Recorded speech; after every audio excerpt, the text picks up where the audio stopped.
Good afternoon, everyone. My name is Bianca Johnson. I'm the Public Information Coordinator for the Savannah Police Department. I want to thank you all for coming here today as we have a pretty big announcement for the department. First off, I will invite Chief Roy Minter up to the stand.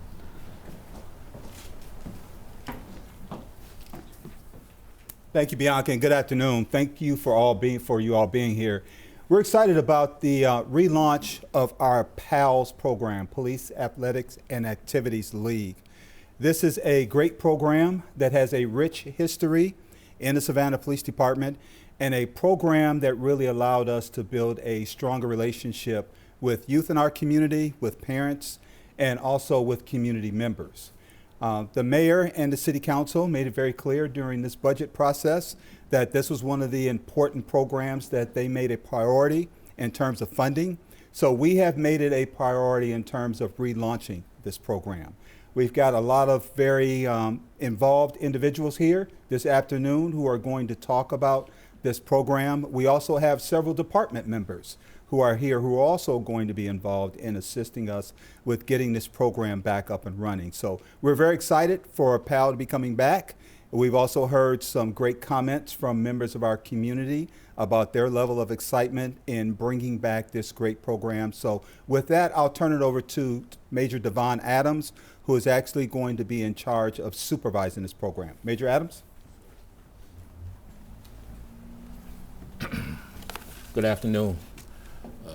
Basically, I want to start off by saying that it's time. It's time for us to continue making a difference in the lives of our kids. The last 19 months has been very, very trying for all of us as adults. So we can only imagine what it was like for our kids. So now it's time for us to get back involved, time for us to consider building up their self-esteem, academic excellence, and giving them the social principles needed for them to be successful, productive citizens in our community. We have here a lot of volunteers that is excited about this program. This year, PAAL is going to be brand new and branded. We're bringing more activities besides just our sports, our fall sports. We're going to start with basketball this year, but our focus is going to be a lot on gang resistance training, dealing with our kids to try to encourage them to stay away from gangs, stay away from drugs, and to become better citizens. Our relationship building is a necessity. We have a good relationship with our community, but it can always get better. So starting this fall, we're going to start basketball. It's going to be a very, very good experience for ourselves and for a lot of our new officers that are going to be able to get involved with the community and be successful as well. We had PAAL in 2004 to 2014. It was very successful athletically. But again, we still have a lot of work to do, especially with our females, our young females, getting them engaged and making them understand the importance that they have and the strength that they have as young girls. So that's going to be a big portion of our new program as well. Thank you.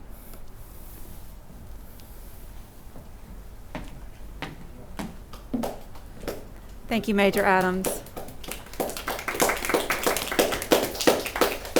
Next, we will hear from Kelly Ledbetter, Director of Recreation and Leisure Services. Thank you very much. This is a great opportunity for youth in our community. I hope they all take advantage of it and participate.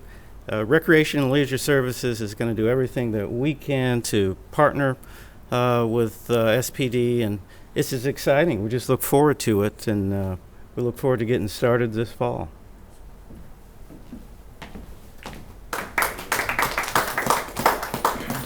Next, we will hear from Mayor Van Johnson, followed by City Manager Jay Melder. Thank you, Bianca. Jay Melder, Chief Mentor, to everyone gathered, we say good afternoon to you. I fondly remember being a PAAL kid in Brooklyn, New York, playing basketball in the summertime, doing karate all year long. I am the product of two phenomenal parents, but they could not do it all by themselves. And so for me and for hundreds of thousands of others like me, who needed a village, PAAL was our village. And so I am excited that this program that we instituted during my first term in office in 2004 and went away in 2014 is coming back in a big way. I fondly remember driving home through Cloverdale to what's now known as Ledbetter Park and seeing Major Adams and now Corporal Ellaby with the school board police, the late Lieutenant Andre Oliver, Officer Hicks and Officer Carter, out there on their own time, on their own dime, out there mentoring and building relationships with young children. Why was it important?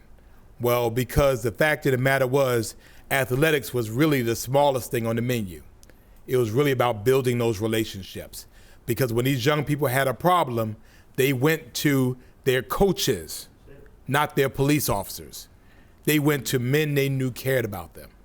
And so for us, that helped us as a crime mitigation tool all in itself, because the relationships were built through sports.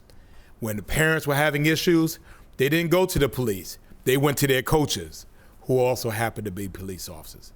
So I'm excited about this. It is past time. I think the city council has made it absolutely clear that we want this level of engagement in our community. So thank you, Chief Mentor, for finally getting us to the point where we can do this. And for us, although the PAAL, for me, it was Police Athletic League. Here is Police Athletic and Activities League. I would add another Police Athletic Activities and Academics, because everybody's not going to play sports. Some folks need other activities, and it's always going to be about the academics. So to our city and folks at large, particularly to our corporate neighbors, if you want to contribute to making our community better, this is a way in which you can see your hard-earned money go directly in the communities and areas that need it. We're excited about what this means for our community. We're excited about what this means for our police community relations. And we're excited about what this means for the thousands of young lives who will again be impacted by this great program. So thank you very much, Mr. Melton.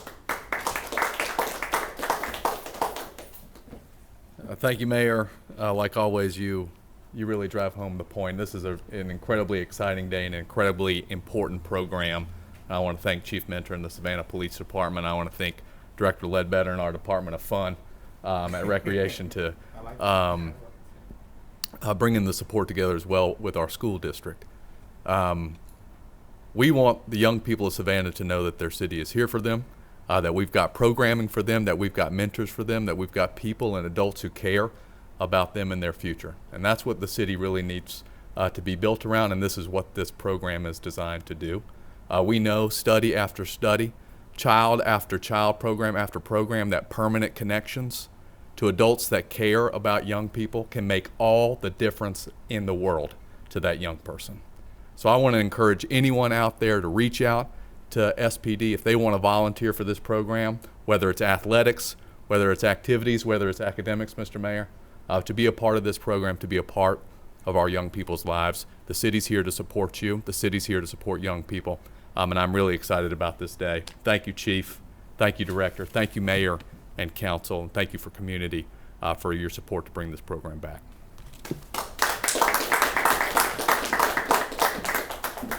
And we just want to thank everyone for coming today. For those watching on Facebook Live, we will be providing a list of locations where you can pick an application up and some links where you can get to that application online. Thank you again.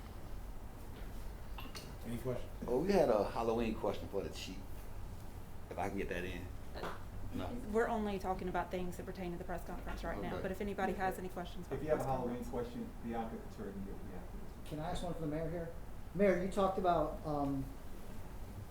we didn't have the program since 2014, so there were kids that were 8, 9, 10, 11 years old that are now 16, 15, 16, 17, 18 years old that are now making decisions. And by not having this, these are kids on the streets and it's rough on our streets. How important is it building that culture at that age so when they start making these decisions, PAAL is a part of that? Well, I think we have to go a little bit bigger than that. If a child was 10 years old in 2004, they're 28 years old now. I've been in office 18 years now. So the fact of the matter is that I believe that some of that was based to a very good foundation. We missed a major opportunity between 2014 and 2021. There have been literally thousands of kids that have fallen through the cracks. Now, keep in mind, we have some great programs and we have great coaches in our community that do amazing jobs, but there always has to be more hands on the plow. And so for us, we decided to get involved and get into the game ourselves because, again, we had something to offer. We had young men, they're kind of young men, from the community that had a love for our community, that really wanted to give back in their capacity as police officers, and PAAL was the way for them to be able to do that. So I used to just come and watch Major Adams and them try to run up and down the field with those young guys and be ready with oxygen and a defibrillator. It's going to be really interesting to watch it now because they're now older down than they were before. So I tried it one day. It just it's not going to work out really well. But again, for us, it's much bigger than that. It's about building those relationships. It's about sewing a quilt of accountability, responsibility, and lifelong friendships. All of us remember those coaches, those men or those women who were significant to us. They weren't our parents, but we revered them as if they were. And so we have young men in this community even today. And I bring out Sergeant Ellaby now, because Sergeant Ellaby was one of our best detectives before he retired, because people would just bring him information. It was kids that he had dealt with in PALs. So again, I just think that it's mutually beneficial to us. It's building relationships, but it's keeping our community safe. If there's something going on in our community, we'll know about it on the basketball court first. We'll know about it on the football field first. We'll know about it in the community centers first. So this is really a natural fit of bringing Team Savannah together. Again, also with our interest to the community, corporate partners that want to be a part for us to be able to save our community. If we're serious about doing it, then we will do what it's going to take. Chief, one for you.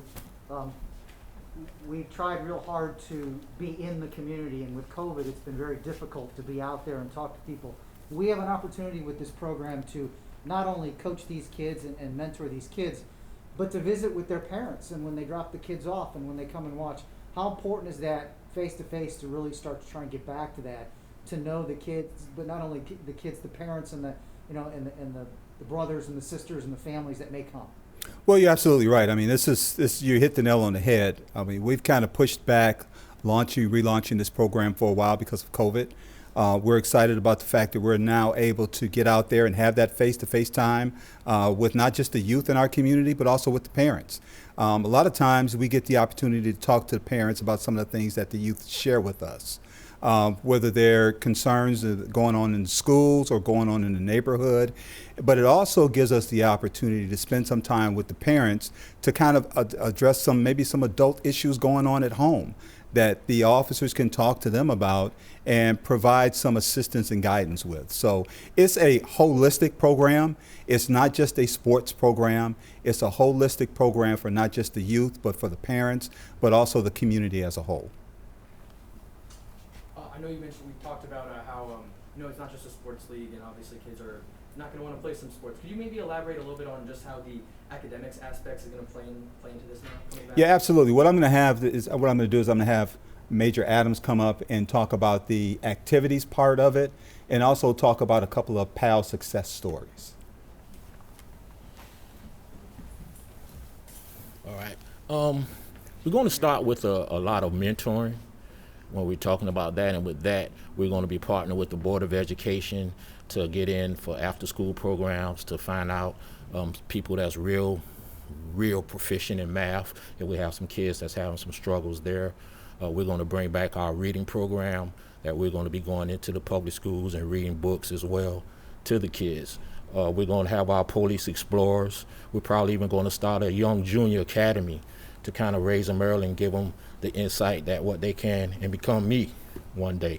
So those are some of the things. I think you mentioned earlier, you asked about some of it's been 2004 when we started the PAL, and Mayor, you mentioned that a lot of these kids are 28 years old.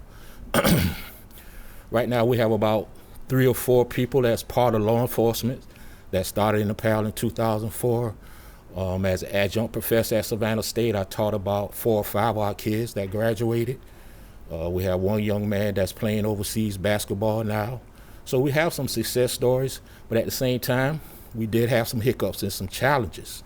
So now we're trying to find the right combination to continue to deal with them all the way up. Even now at 28, I still get calls from some of them about questions. We want to be able to talk to our young kids and explain to them that in the city of Savannah, academically, I mean, we're a great city for hospitality, and also the Georgia ports to give them the initiatives and the understanding that what things they need to do so that they can be successful. Just one for Kelly, and I'm done then. Kelly, we've been locked down a lot, like everybody, but you know, we have an opportunity. The city has a lot of great facilities that we really haven't been able to use. They're just kind of sitting there. Talk about the opportunity that we have now to maybe to show off our facilities that we have, but maybe introduce people that always said, well, I'm not going to go out to the community center. You know, I'm going to play, you know, on the streets.